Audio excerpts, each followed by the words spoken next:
السلام علیکم ٹیو لرنرز، کیسے آپ سب؟ تو آج ہم ڈسکس کریں کہ پیراگراف نمبر 9 کو، چیپٹر بھی 9 ہے، کلاس بھی 9 ہے اور پیراگراف نمبر بھی 9 ہے۔ اگر تو اس کے اندر آپ کو بتایا تھا کہ کوالٹی ایجوکیشن کے بینیفٹس بتائے جا رہے ہیں کہ کون کون سی فیلڈ کے اندر کس کس شعبے میں کوالٹی ایجوکیشن ہمارے لیے ہیلپ فل ہوتی ہے۔ So let's see what happens in paragraph number 9۔ Paragraph number 9 کے اندر دیکھتے ہیں، یہ ایک ہی پیراگراف یہ ایک ہی سلائیڈ ہے جس کے اوپر پورا پیراگراف آیا ہوا ہے۔ سو لیٹس سی کہ اس کے اندر کیا ہوتا ہے، ہمیں کیا دیکھنے کو ملتا ہے۔ ایجوکیشن تعلیم پروموٹس، فروغ دیتی ہے، تعلیم فروغ دیتی ہے انڈرسٹینڈنگ، سمجھ بوجھ کو۔ تعلیم کس چیز کو فروغ دیتی ہے؟ سمجھ بوجھ کو۔ ٹولرنس، رواداری کو بھی۔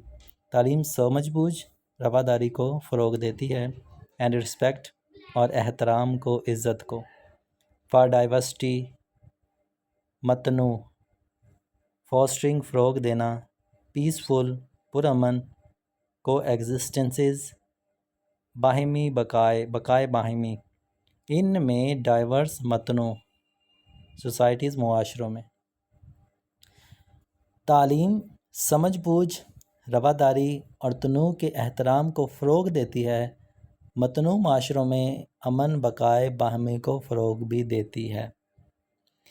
ETA کلٹیویٹس، فروغ دیتی ہے، تعلیم فروغ دیتی ہے امپیتھی، ہمدردی کو، اینڈ کریٹیکل تھنکنگ اور تنقیدی سوچ کو۔